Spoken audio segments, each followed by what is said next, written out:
130 ദിവസമായിട്ട് മുനമ്പ സമരപ്പന്തലിൽ എന്നും രാവിലെ മുതൽ വൈകുന്നേരം വരെ ഇരിക്കുന്ന ചേച്ചിയാണ് ലിസി ചേച്ചി. ലിസി ചേച്ചിക്ക് ഈ സമരവുമായിട്ട് ബന്ധപ്പെട്ട പല കാര്യങ്ങൾ പറയാനുണ്ടാവും. ചേച്ചിയോട് നമുക്ക് ചോദിച്ച് മനസ്സിലാക്കാം. ചേച്ചിക്ക് ഈ സമരത്തെ പറ്റി എന്താണ് പറയാനുള്ളത്? ഈ സമരം ഞങ്ങൾ തുടങ്ങാൻ ഉള്ള കാരണം, ഞങ്ങൾ ഫറൂഖ് കോളേജിനോട് ഒരുപാട് കാലങ്ങളായി കേസ് പറയണത്. അവർക്ക് 400 ഏക്കർ ഭൂമി ഈ പ്രദേശത്തുണ്ടായെങ്കിൽ അതെല്ലാം കടലെടുത്ത് നശിച്ചു പോയതാണ്. പിന്നെ കടൽ വെച്ച ഭൂമിയിലാണ് ഞങ്ങൾ താമസിച്ചിരുന്നത്. ഇവിടെ ഒരു പുൽക്കൊടി പോലും ഇല്ലാതിരുന്ന സ്ഥാനത്ത് കടൽ കയറി ഒഴുകിയിരുന്ന സമയത്തൊക്കെ അവരവകാശപ്പെട്ടില്ല ഈ ഭൂമിക്ക്. ഞങ്ങളിവിടെ സൈക്കിൾ വെച്ച് ഇവിടെ ശിവാൾ വന്ന് കടൽ കയറാതെയായി സൈക്കിൾ വെച്ച് വികസനങ്ങളെല്ലാം വന്നതിന് ശേഷമാണ് ഞങ്ങളുടെ സൈക്കിൾ കൊലക്കാറായപ്പോൾ അത് കയറാനാണ് അവർ വന്നത്. അപ്പോൾ ഞങ്ങൾ കേസുമായിട്ട് മുന്നോട്ട് പോയി. കേസുകൾ ഞങ്ങൾ മത്സ്യത്തൊഴിലാളികൾ ദാരിദ്ര്യരേഖക്ക് താഴെ താമസിക്കുന്ന ഞങ്ങൾക്ക് അവരോടും മല്ലടിക്കാനുള്ള പണശക്തിയിലായിരുന്നു. അങ്ങനെ നല്ല ഉയർന്ന വക്കീൽമാരെ വെച്ച് കേസ് പറയാനുള്ള ശക്തി ഞങ്ങൾക്ക് ഇല്ലായിരുന്നത് കൊണ്ട് ഞങ്ങൾ കേസൊക്കെ പരാജയപ്പെട്ടിരുന്നു. അങ്ങനെ പരാജയപ്പെട്ടെങ്കിലും കേസ് ഞങ്ങൾ അപ്പീൽ കൊടുത്തും പിടിച്ചും മുന്നോട്ട് പോകുന്ന സമയത്താണ് അവർ ഒരു ഒത്തുതീർപ്പിന് വന്നത്. ആ ഒത്തുതീർപ്പ് കോടതി മുഖേനയാണ്, ഫറൂഖ് സബ് കോടതി മുഖേനയാണ് ആ ഒത്തുതീർപ്പ് ഉണ്ടായത്. അത് പണം കൊടുത്ത് വാങ്ങുക എന്നുള്ള ഒരു തീരുമാനം ഉണ്ടായി. അങ്ങനെ ഞങ്ങൾ അന്നില്ലാത്ത വില കൊടുത്ത് ഞങ്ങൾ ഈ ഭൂമി വാങ്ങുകയാണ് ചെയ്ത. ഈ ഭൂമി എനിക്ക് 40 വയസ്സുള്ള സമയത്താണ് ഈ ഭൂമി ഞാൻ വാങ്ങണത്. എനിക്കിപ്പോൾ 77 വയസ്സായി. 36 വർഷങ്ങൾ സകലവിധ റവന്യൂ അവകാശങ്ങളോടുകൂടി ഞങ്ങൾ കൈവശം വെച്ച് എല്ലാ അധികാരങ്ങളോടും കൂടി ഞങ്ങൾ വിൽപ്പന നടത്തി മക്കൾക്ക് കൊടുത്ത് അങ്ങനെ പിന്നെ പണയപ്പെടുത്തി ഒരു കുടുംബം. ഞങ്ങൾക്ക് അന്ന് ഓലപ്പുരകളാണ് ഈ പ്രദേശത്ത് മുഴുവനുള്ളത്. ഈ കുടുംബങ്ങൾ ഞങ്ങൾക്ക് ഉണ്ടാക്കണമെങ്കിൽ കുറച്ച് ഭൂമി വിറ്റിട്ട അല്ലെങ്കിൽ പണയപ്പെടുത്തിയിട്ട സാധിക്കുള്ളൂ. ആ വിധത്തിൽ ഞങ്ങൾ ചെയ്തു പോന്നിരുന്നതാണ്. പിന്നെ ഒരു 3 വർഷങ്ങളായി, ഇപ്പോൾ 3 വർഷങ്ങളിൽ മേലെയായി. ഇപ്പോൾ ഞങ്ങളുടെ കര അടക്കാൻ ചെന്നപ്പോഴാണ് അറിയണം ഞങ്ങളുടെ ഭൂമിയല്ല, ഇത് വക്കപ്പിന് അവകാശപ്പെട്ട ഭൂമിയാണെന്ന്. എന്ത് കാരണം കൊണ്ട് ഞങ്ങളുടെ അല്ലാതെയാണ് വക്കപ്പ് എന്നുള്ളത് ഞങ്ങൾ കേട്ടിട്ടില്ല, ഞങ്ങൾക്ക് അറിഞ്ഞൂടാ. അപ്പോൾ ഈ വക്കപ്പിൻ്റെ ഭൂമി എന്ന് പറഞ്ഞുകൊണ്ട് കര അടക്കൽ തടസ്സപ്പെടുത്തി വില്ലേജിൽ നിന്ന് താലൂക്കിൽ നിന്നൊക്കെ നിർത്തലാക്കി. എനിക്ക് അറിയാൻ പാടുള്ളത് ഒരു കോടതി അല്ല, അത് ഞങ്ങളുടെ കരടക്കൽ നിർത്തലാക്കിയതെന്നാണ് അറിയണത്. അവരുടെ ഒരു ലെറ്റർ പ്രകാരമാണ്, മുസ്ലിമുകളുടെ ഒരു ലെറ്റർ പ്രകാരമാണ് ഈ വില്ലേജും താലൂക്കും ഒക്കെ ഞങ്ങളുടെ കരടക്കൽ നിർത്തിവെച്ചത്. പിന്നീട് കോടതി ഇടപെട്ടിട്ടുണ്ടാവും, ഞങ്ങൾക്കതറിയില്ല. എന്നിട്ട് ഞങ്ങൾ ഈ 3-4 വർഷങ്ങൾ ഇപ്പോൾ ഭരിക്കണ ഗവൺമെൻറ്റിൻ്റെ പിന്നാലെ നടന്നിട്ട് ഞങ്ങൾക്ക് അവിടെ നിന്ന് നടക്കുകയല്ലാതെ അതിന് അനുകൂലമായിട്ട് ഞങ്ങളുടെ കാര്യങ്ങൾ നടത്തി തരാൻ അവരെ കൊണ്ട് സാധിച്ചില്ല. അങ്ങനെയാണ് ഞങ്ങൾ സമരമായിട്ട് മുന്നോട്ട് പോയത്.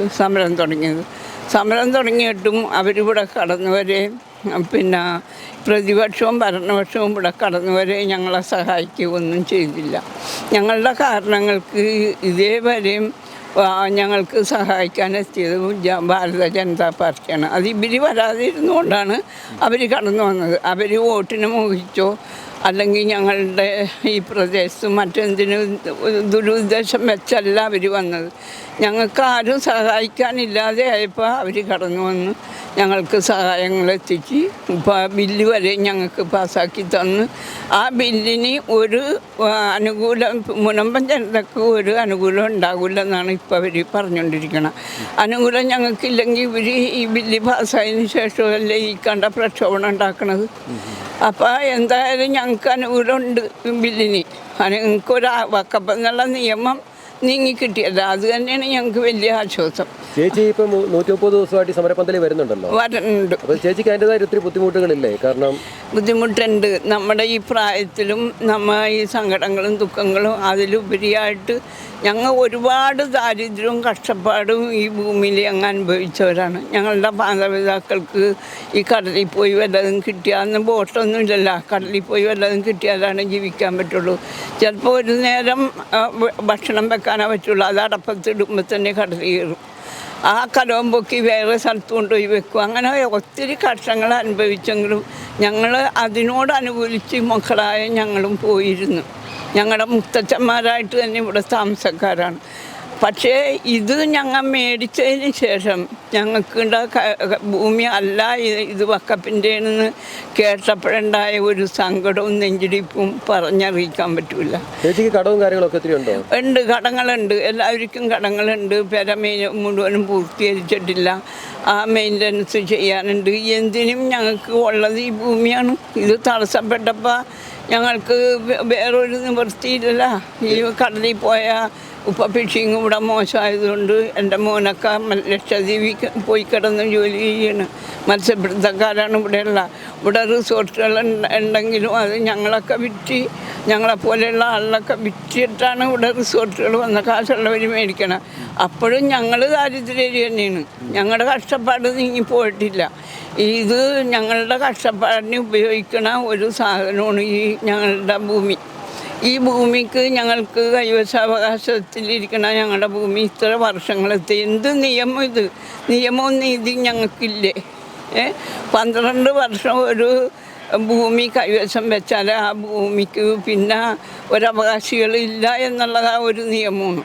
പക്ഷേ ഇത് 36 വർഷം ഞങ്ങൾ കൈവശം വെച്ചിട്ടും ആധാരം ഞങ്ങൾക്ക് ഉണ്ട്. റവന്യൂ അവകാശങ്ങൾ മുഴുവനും തോടുകൂടി ഞങ്ങൾ പ്രവർത്തിച്ചു കൊണ്ടിരുന്ന ഭൂമി ഇപ്പോൾ ഞങ്ങളുടേതല്ല അല്ല എന്ന് പറഞ്ഞു കഴിഞ്ഞിട്ട് ഒരു നീതി നിയമവും ഞങ്ങൾക്ക് നടപ്പാക്കി തരാൻ ആരുമില്ലേ.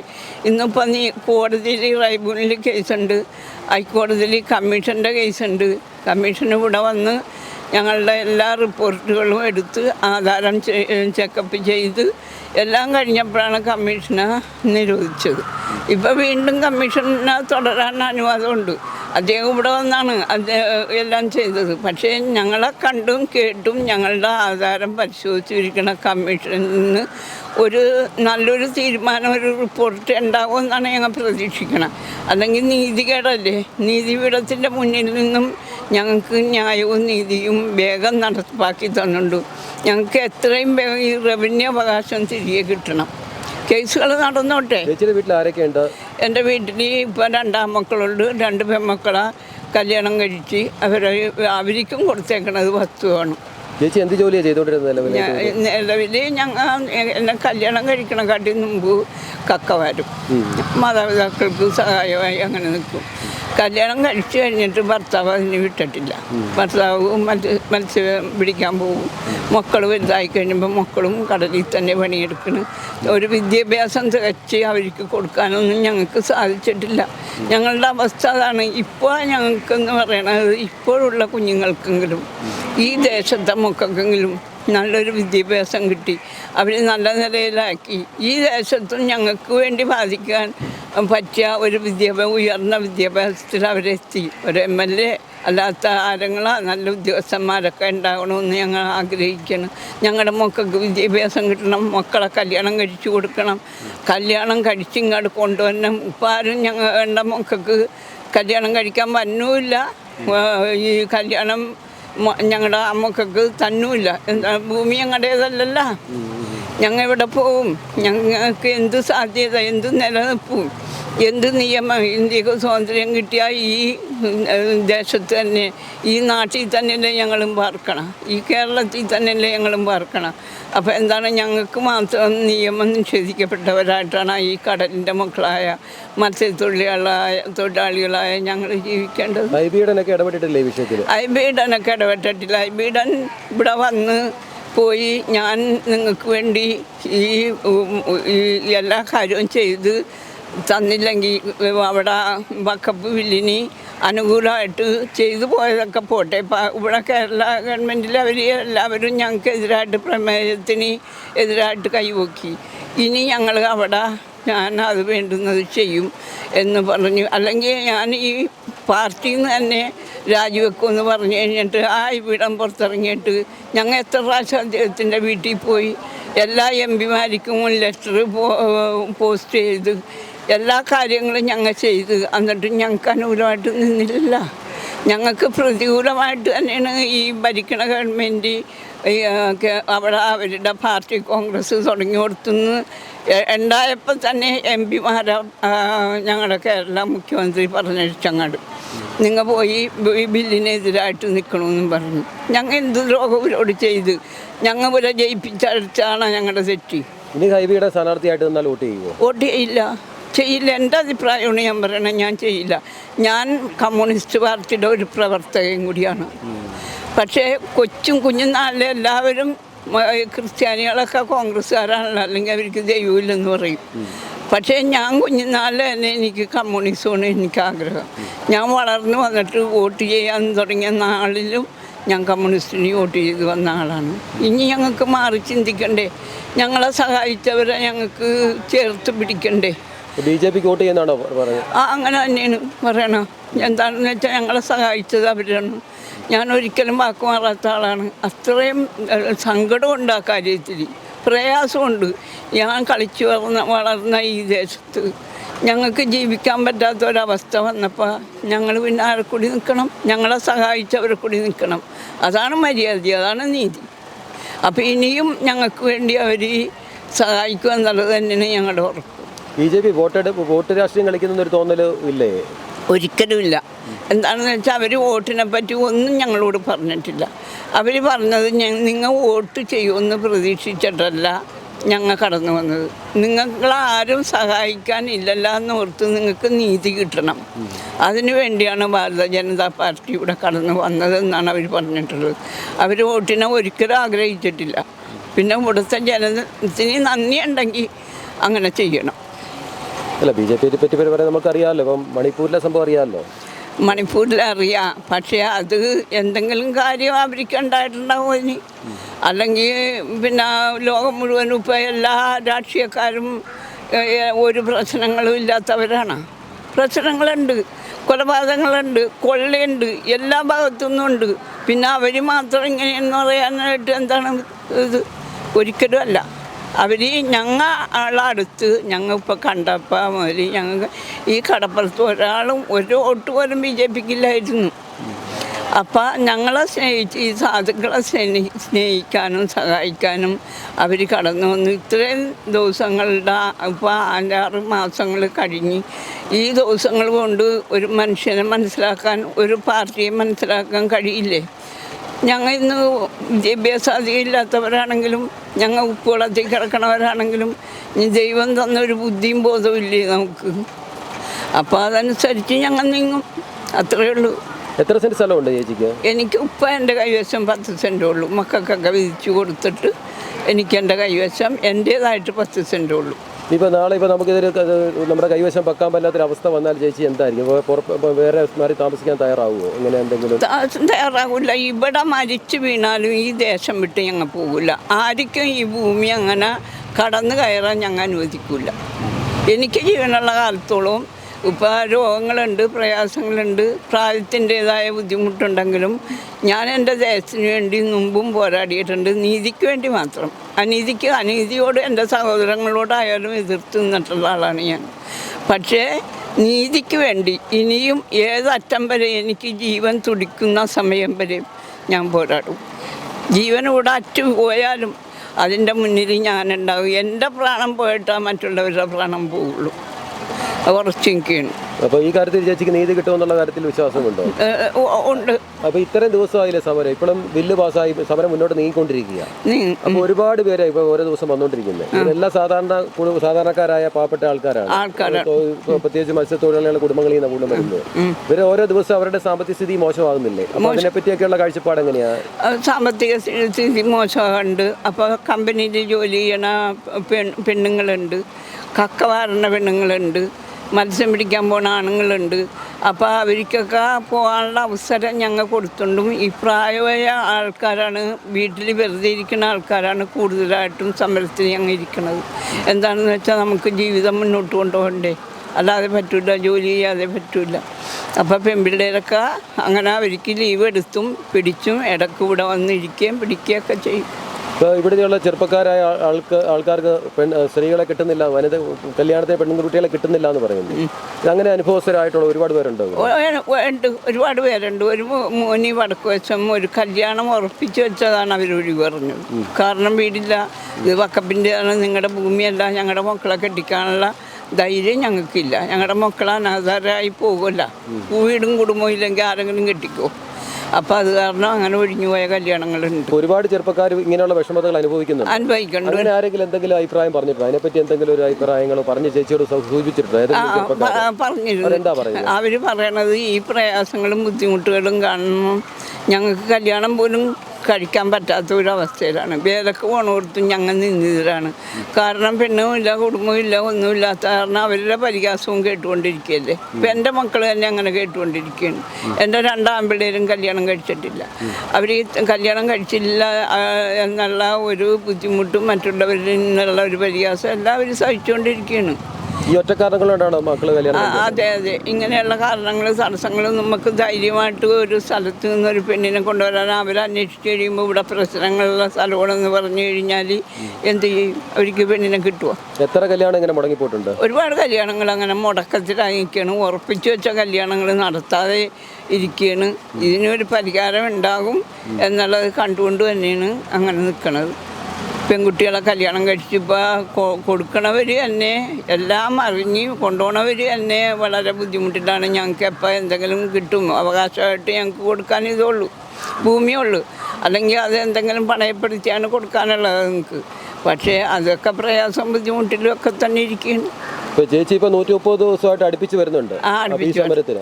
ചേച്ചി ഇപ്പൊ ഈ സമരത്തെ എങ്ങനെയാ നോക്കിക്കാണുന്നത്? പുരോഗതി ഉണ്ടായിട്ടുള്ളതായിട്ടാണ് നോക്കിക്കാണുന്നത്? പുരോഗതിയുള്ളതായിട്ടാണ്. എല്ലാവരും സഹകരിക്കുന്നുണ്ട്. ഞങ്ങൾക്ക് പ്രത്യേകിച്ച് ഇപ്പോൾ ഒരു പ്രശ്നങ്ങൾ, ഞങ്ങൾക്ക് പ്രതികൂലമായിട്ടൊരു പ്രശ്നങ്ങൾ വന്നാൽ ഇപ്പോൾ ഇന്നലെ തന്നെ പന്തംകുളത്തി ജാഥ ഉണ്ടായിരുന്നു.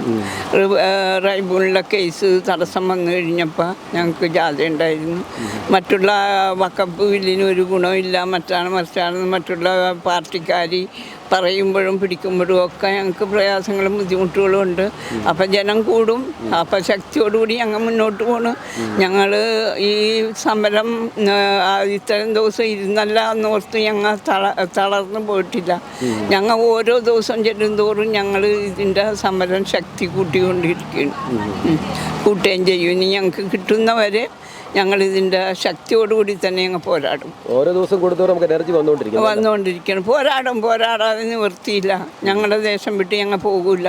ഞങ്ങളുടെ അപ്പൂപ്പന്മാരായിട്ട് അന്ന് ഞങ്ങൾക്കൊരു രേഖയില്ലാഞ്ഞ സ്ഥാനത്ത് അവരിവിടം വിട്ട് പോയില്ല. അവരിവിടെ തന്നെ കെട്ടി താമസിച്ച്. ഇന്നിപ്പോൾ ഞങ്ങൾക്ക് രേഖ കൈവശമുള്ള ഞങ്ങൾ എവിടെ പോകും?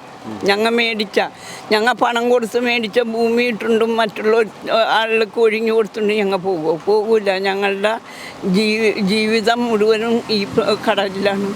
അല്ലെങ്കിൽ അവിടെ പോയാൽ ഞങ്ങൾ എന്ത് വിലയെടുത്ത് കഴിയും? ഈ ദേശം വിട്ടു പോയാൽ ഈ ദേശത്താണ് ഞങ്ങളുടെ ജീവിതത്തിൻ്റെ ഉപാധി മുഴുവനും കിടക്കുന്നത്. കേന്ദ്രമന്ത്രി സുരേഷ് ഗോപി ഇവിടെ വന്നിരുന്നല്ലോ, അതിനെ പറ്റിയുള്ള ഒരു കാഴ്ചപ്പാടും.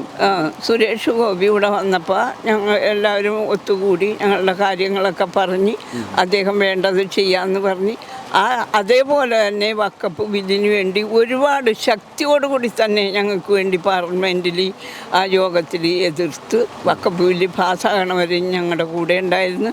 ഇനിയും കൂടെ ഉണ്ടാവും എന്ന് തന്നെയാണ് ഞങ്ങളുടെ വിശ്വാസം. അദ്ദേഹത്തിന് പെട്ടെന്ന് മന്ത്രിയൊക്കെയല്ല ഇവിടെ വന്ന് എപ്പോഴും ഞങ്ങളെ കാണാൻ പറ്റൂല. എങ്കിലും അവരൊക്കെ കൂടെ ഉണ്ടാവും. ചേച്ചിയോട് സംസാരിച്ചിരുന്നോ സുരേഷ് ഗോപി? സംസാരിച്ചിരുന്നു. എന്ത് പറയും? സംസാരിച്ചപ്പോൾ നിങ്ങളുടെ കൂടെ ഉണ്ടാകും അമ്മച്ചി, എന്ത് വേണമെങ്കിലും ഞാൻ അതിന് പാർലമെൻറ്റിൽ നിങ്ങൾക്ക് വേണ്ടി വാദിക്കും, ചെയ്യും. എനിക്ക് എന്ത് തന്നെ പ്രശ്നങ്ങൾ വന്നാലും ഞാനിത് ചെയ്യും എന്ന് പറഞ്ഞുകൊണ്ടാണ് പോയത്. അതേപോലെ തന്നെ അദ്ദേഹം ചെയ്യുകയും ചെയ്തു. സംസാരിച്ചിരുന്നോ? ഐബിയുടെ പറഞ്ഞ ഇതാണ് സംസാരിച്ചിരുന്നു. അമ്മജി ഞാൻ ഇത് സാധിച്ച് തന്നില്ലെങ്കിൽ എൻ്റെ പാർട്ടിയിൽ നിന്ന് ഈ ഷർട്ട് ഞാൻ ഊരി വെക്കും എന്ന് പറഞ്ഞിട്ട് ആ പടറ പുറത്തിറങ്ങിയപ്പോൾ ഞങ്ങൾക്ക് എതിരായിട്ട് നിന്നവർ അത്രയേ ഉള്ളൂ. അവിടെ വക്കപ്പല്ലെന്നവർ പറയും, പുറത്തിറങ്ങിക്കൊണ്ട് വക്കപ്പാണെന്ന് പറയും. MLA ഇപ്പോൾ ഒന്നുമില്ലാത്ത വിധത്തിൽ അങ്ങനെ നിൽക്കുകയാണ്. എന്തെങ്കിലും സംസാരിക്കുകയോ ചെയ്തു തുടങ്ങും? ഇല്ല MLAയുടെ ഞാൻ MLAനെ വിളിച്ചിട്ടില്ല. MLAയുടെ നമ്പറൊക്കെ എൻ്റെ ഉണ്ട്. അംഗനവാടിയുടെ കാര്യത്തിന് എന്തെങ്കിലും കാര്യത്തിനൊക്കെ ഞങ്ങൾ വിളിച്ച് സംസാരിക്കാറുള്ളതാണ്. ഞാൻ ആ പാർട്ടിയിലുള്ളതാണല്ലോ. അപ്പോൾ അതുകൊണ്ട് ഞാൻ ഈ സംഭവം തുടങ്ങിയിട്ട് MLA ഞങ്ങളെ ഒന്നും സഹായിച്ചില്ല എന്ന് ഓർത്ത് ഇങ്ങേറ്റം പഞ്ചായത്ത് പ്രസിഡന്റ് പോലും ഇങ്ങോട്ട് തിരിഞ്ഞു നോക്കിയില്ല. അവർ ഒരു അധികാരത്തിൽ എത്തിയത് ജനങ്ങൾ കൊണ്ടല്ലേ. ജനങ്ങളില്ലെങ്കിൽ ഇന്ന് അധികാരത്തിൽ ഗവൺമെൻറ് ഉണ്ടാ, ജനമാണ് ഗവൺമെൻറ് എന്ന് അവർ മനസ്സിലാക്കാതെ ഞങ്ങളെ തിരിഞ്ഞു നോക്കാതെ ഇരുന്ന് കഴിഞ്ഞപ്പോൾ പിന്നെ എന്ത് ബന്ധം അവരായിട്ട് ഒരു ബന്ധവുമില്ല. MLA പിന്നെ ഞാൻ വിളിച്ചിട്ടില്ല. MLA വന്നോടത്ത് ഞാൻ പോയിട്ടുമില്ല. സമരത്തെ പറ്റി പുരോഗതി ഉണ്ട്, നീതി കിട്ടുമെന്നുള്ള വിശ്വാസമുണ്ട്, ഞങ്ങൾക്ക് വിശ്വാസമുണ്ട്. പിന്നെ എങ്ങനെ ഇതുകൊണ്ട് ഇപ്പോൾ കഴിഞ്ഞ ബില്ല് പാസ്സായി പിന്നെ തുറന്നു പോകുന്നല്ലോ? ബില്ല് ഇപ്പോൾ പാസ്സായി. ഇപ്പോൾ മറ്റേ കിരൺ റിജു മറ്റന്നാൾ വരുമല്ലോ. അപ്പോൾ പുള്ളി അതിന് വേണ്ടി ചെയ്യും ആണല്ലേ. 153 ദിവസമായി ഇപ്പോൾ സമരം മുന്നോട്ട് പോകും. 153 ദിവസമായി. ആണല്ലേ. ഇപ്പോൾ ഏറ്റവും വലിയൊരു നിരാഹാര സമരമായി ഇപ്പോൾ പോയിക്കൊണ്ടിരിക്കുന്നത്. ഇപ്പം എങ്ങനെയുണ്ട്? ഇപ്പോൾ ഒരുപാട് പാവപ്പെട്ട ആൾക്കാരാണ് ഈ സമരത്തിൽ വന്നുകൊണ്ടിരിക്കുന്നത്. അവരെല്ലാം കുടുംബത്തെയൊക്കെ ബാധിക്കുകയല്ലേ ഇപ്പോൾ നീളും തോറും ഇത്? ഞാനും ഇപ്പോൾ ഈ കടലിൽ പോണാണ്. ചെറിയ വഞ്ചിയുണ്ട്. പക്ഷേ ഇപ്പോൾ ഇവിടെ വന്നാറുണ്ടെന്ന് പറഞ്ഞിട്ട് ഇത് എല്ലാ ദിവസവും ഒന്നും പോകാൻ പറ്റുന്നില്ല. MP-യുടെ നിലപാട് എങ്ങനെ? ഹൈബീഡനെ പറ്റിയുള്ള ഹൈബീഡനൊക്കെ ഇവിടെ വന്ന് പറഞ്ഞ് ഞങ്ങൾ ഇത് അവസാനം വരെ പുള്ളി ഇവിടെ നിൽക്കുന്നൊക്കെ പറഞ്ഞ്. പക്ഷെ അവിടെ പോയിട്ടെന്ന് പറഞ്ഞാൽ പുള്ളിയുടെ നിലപാടാണ് അവിടെ സ്വീകരിക്കണത്. ഞങ്ങൾക്ക് പണിക്ക് പോകാൻ പറ്റണില്ല. അത്രേ ഉള്ളൂ. ഒത്തിരി ബുദ്ധിമുട്ടുണ്ട്. കുടുംബത്തിൽ ആരൊക്കെയാണ്? എല്ലാവരും ആണോ? ജനപ്രതിനിധികളൊക്കെ MP-യൊക്കെ നിലപാടൊക്കെ എങ്ങനെയാന്ന്? MP വേഗമല്ല, പലവരും പല വാഗ്ദാനങ്ങളും വന്ന് പറഞ്ഞുകൊണ്ടും പോകും. അവിടെ ചെന്നിട്ട് വേറെ കാര്യങ്ങളാണ് പറയണത്. ഒരു നീതി ഉണ്ടാവും തോന്നുന്നുണ്ട് ഈ ഒരു വിഷയത്തിൽ? ഉണ്ടാവും. ആണല്ലേ. ഇപ്പം ഇങ്ങനൊരു ഒത്തുതീർപ്പ് ഉണ്ടായില്ലെങ്കിലത്തെ അവസ്ഥ എന്തായിരിക്കും? ഒത്തുതീർപ്പ് ഉണ്ടായില്ലെങ്കിൽ ഇങ്ങനെ അങ്ങോട്ട് പോകും. ഒത്തുതീർപ്പ് ഉണ്ടാവുന്നവരും സമരം ഇതെല്ലാവരെയും ബാധിക്കുന്നല്ലേ സാമ്പത്തികപരമായിട്ടും? ഓരോ കുടുംബങ്ങൾ ജോലിയൊക്കെ കളഞ്ഞല്ലേ ഈ സമരത്തിൽ വന്നുകൊണ്ടിരിക്കുന്നത്? അതെ ഇരിക്കണത് അല്ലേ. പിന്നെ ഒരുപാട് അസുഖങ്ങളുള്ളവരുണ്ട്, ഇവരെല്ലാം ബാധിക്കുന്നുണ്ട്. എല്ലാ അഭിപ്രായവും തന്നെ അഭിപ്രായമുള്ളൂ. എന്നുവെച്ചാൽ ഇവിടെ ഞങ്ങൾ വന്നിരിക്കുന്നത് ഇത്രയും ദിവസമായി. ഞങ്ങൾക്ക് എന്ന് വെച്ചാൽ ഞങ്ങൾക്കൊരു പ്രതീക്ഷ ഉണ്ട് ഇത് കിട്ടുമെന്നുള്ളത്. പ്രതീക്ഷയില്ലെങ്കിൽ പിന്നെ ഞങ്ങൾ പോട്ടെ നടക്കണം. അല്ല ഞങ്ങൾക്ക് ഇത്ര പറയാനുള്ളത്. ഇതായാലും ഞങ്ങളായാലും ഇവിടുന്ന് പോകാൻ തീരുമാനിച്ചിട്ടില്ല. ആരും വന്ന് പട്ടാളം വന്നാണെങ്കിൽ ഇവിടെ മരിക്കുള്ളൂ. ആ കാര്യം ഞങ്ങൾക്ക് ഉറപ്പാണ്. രാഷ്ട്രീയ മുതലെടുപ്പ് നടത്തുന്നുണ്ടോ? രാഷ്ട്രീയം മുതൽ അവരങ്ങനെ പലതും നടക്കും. ഈ കോൺഗ്രസ്സുകാരും മാർക്സിസ്റ്റുകാരെന്ന് വെച്ചാൽ ഇത്രയും നേരില്ലാത്ത തെരഞ്ഞെടുക്കുന്ന ആൾക്കാരുണ്ട്. അവരിവിടെ വന്ന് ഒരു തരം പറയും, അപ്പുറം മാറുന്നവരും. ഞങ്ങൾക്ക് ഇവിടെ ആകെപ്പാടെ ദേഷ്യം എന്ന കാര്യം എന്ന് പറയാം. ഇവിടെ വന്ന് ഉണ്ണികൃഷ്ണൻ എന്നൊരു വ്യക്തി ഇവിടെ വന്ന് പ്രസംഗിച്ച് ഇത് പോപ്പ് വിചാരിച്ചാൽ പോലും നടക്കില്ലെന്ന്. അത് ചെയ്യണമെങ്കിൽ പിണറായി വിചാരിക്കണം. അയാൾ വിചാരിച്ചിട്ട് എന്തെങ്കിലും ചെയ്യട്ടെ. അർത്ഥം ഞങ്ങൾക്ക് പറയാനുള്ളൂ. MP-നെ കാര്യം കണക്കിലാണ്. MP എന്ന് പറഞ്ഞാൽ ആര്? ഉണ്ണികൃഷ്ണനാ? ഹൈബീഡനാ? കാര്യം പറയാനുള്ളത്. ഇത്ര നാണം കെട്ടവൻ. നിങ്ങളുടെ കാര്യം എത്രയും പെട്ടെന്ന് അവൾ അത് നോക്കിക്കോളൂന്നൊക്കെ പറഞ്ഞ് ഇവിടുന്ന് പോയി ഹൈബീഡൻ. അപ്പോൾ ആ പോക്കല്ലാതെ പിന്നെ നിങ്ങൾ നോക്കിയിട്ടില്ല. ഒരു ദിവസം വന്നിട്ട് ഞാൻ പറഞ്ഞ് അങ്ങോട്ട് പോയി. ആ ദിവസവും പോയി, പണിയും പോയി, വോട്ടും പോയി. മാതാവിൻ്റെ മണ്ണിൽ ഇവിടെ മുമ്പിൽ നിന്നുണ്ടാ പറഞ്ഞത് എൻ്റെ ശരീരത്തിൽ ഒരു തുള്ളി രക്തം ഉണ്ടാകുന്നവരെയും ഞാനിവിടെ ഇതിനു വേണ്ടി നിൽക്കുമെന്ന് പറഞ്ഞിട്ട് പുള്ളിയുടെ ഇതാണ് അവിടെ ചെന്നിട്ട് കാണിക്കുന്നത്. അടുത്ത പ്രാവശ്യം മത്സരിച്ച നിങ്ങളുടെ നിലപാടില്ല? അത് പറയാൻ പറ്റില്ല. ഈ ഹൈബീഡനെന്ന് പറഞ്ഞിട്ട് ഇപ്പോൾ വോട്ടുകൾ അത്രയും വോട്ടാണല്ലോ കിട്ടുന്നത്. പിന്നെ ജനങ്ങൾ തീരുമാനിക്കും. ഈ ജനങ്ങൾ ഇത് കണ്ടുകൊണ്ടിരിക്കണ്ടല്ലോ, അവർ തീരുമാനിക്കട്ടെ. എന്നെ കൊണ്ട് സാധിക്കണമെങ്കിൽ 50 തൊട്ട് ഞാൻ ഹൈബീഡ് കുറക്കും. എന്നുവെച്ചാൽ എൻ്റെ വീട്ടുകാരുടെയും എൻ്റെ സുഹൃത്തുക്കളുടെയും ഈ എറണാകുളം ജില്ലയിലെ കാര്യമുണ്ട് പറഞ്ഞത്. എൻ്റെ അനിയത്തിമാരെ കെട്ടിച്ചിട്ടുണ്ട്, അളിയന്മാരുടെ മക്കളൊക്കെ അവരോട് പറയും ഇത് ചെയ്യുന്ന. ഞാൻ പറഞ്ഞ അവർ കേൾക്കും. ഈ പറഞ്ഞ കാര്യങ്ങൾ തന്നെയാണ് ഈ പറയണത്. ഇവിടെ വേറെ പ്രത്യേകിച്ച് ഇവരെ പറ്റി പറയാനില്ല. കാരണം നമ്മളെ കളിയാക്കാനേ ഇവർക്കറിയാൻ പാടില്ല. നമ്മളിവിടെ പാവപ്പെട്ടവരെ എങ്ങനെ ജീവിക്കണമെന്ന് ഇവർ അന്വേഷിക്കണില്ല. ഇവർ നമ്മുടെ വോട്ട് മേടിച്ചുകൊണ്ട് പോയി കഴിഞ്ഞാൽ പിന്നെ തോന്നിയവരെ കുറേ പണക്കാരും വേണം, കുറേ രാഷ്ട്രീയക്കാരും വേണം. ഇവിടെയുള്ള പാവപ്പെട്ടവനെ എങ്ങനെ ജീവിക്കണം, അവനെങ്ങനെ ഈ മണ്ണിൽ ജീവിക്കണം പോലും ഈ രാഷ്ട്രീയക്കാരെ ആരും അന്വേഷിക്കാറില്ല. കാര്യം 1600 പെൻഷൻ ഞങ്ങൾക്ക് ഈ ഇത്രയും 66 വയസ്സായിട്ട് ഈ പെൻഷൻ കിട്ടണ പോലും മര്യാദക്ക് കയറാൻ പറ്റണില്ല ഇവർക്കൊണ്ട്. ഇവർ അല്ല ഇപ്പം ഈ ഭരിക്കണ ആൾക്കാർ ഭരണാധികാരികളാണ്. ഇവരൊക്കെ വേറെ ഈ പറഞ്ഞവരെ ജൂത് കളിക്കാരാണ്. ജൂത് കളിക്കാർ ഭരണം ഇവർക്ക് അറിയാൻ പാടില്ല. എവിടെ സമരം ചെയ്താലും കുറേ ഫ്രേ അടിക്കലും കുറേ ആക്രമിക്കാനല്ലേ ഇവർക്ക് അറിയാൻ പാടുള്ളൂ. അത് പോയി നേരിട്ട് അതെന്താണ് എൻ്റെ പരിഹാരം എന്താണെന്ന് ചെയ്യാനറിയാൻ പാടില്ലാത്ത ആൾക്കാരാണ് ഇവിടെ കയറി ഭരിക്കണത്. അതെ, ഇങ്ങനെയുള്ള ലോകം ഈ അവസാനിപ്പിക്കുന്ന ആൾക്കാരൊക്കെ കൊണ്ട് ഭരണത്തിൽ കയറ്റിയിട്ട് എന്തിനാണ്? പാവപ്പെട്ടവന് ഒരു മെച്ചമില്ല. അതുകൊണ്ട് ഇവിടെ ഭരണാധികാരികളുണ്ടെങ്കിൽ എന്തെങ്കിലും പ്രശ്നം ഉണ്ടെങ്കിൽ ജോലി തർക്കമായാലും സ്ഥലത്തിൻ്റെ തർക്കമായാലും അവിടെ ചെന്നിട്ട് അവരുടെ കാര്യങ്ങൾ അന്വേഷിച്ച് തീർക്കാനാണ് ഇവിടെ ഭരണാധികാരികൾ ജനങ്ങൾ തിരഞ്ഞെടുക്കുന്നത്. ഇത് ജനങ്ങളെ ഉപദ്രവിക്കാനാണ് അവർ കയറുന്നത്. അല്ലാതെ ഇവിടുത്തെ പാവപ്പെട്ടവന് ഒരു മെച്ചമില്ല. അതുകൊണ്ട് കൂടുതൽ വാർത്തകളും വിശേഷങ്ങളും നിങ്ങൾക്ക് ലഭിക്കാൻ കേരളീയം ന്യൂസ് സബ്സ്ക്രൈബ് ചെയ്യുക. കൂടെ ബെൽ ബട്ടണും അമർത്തുക.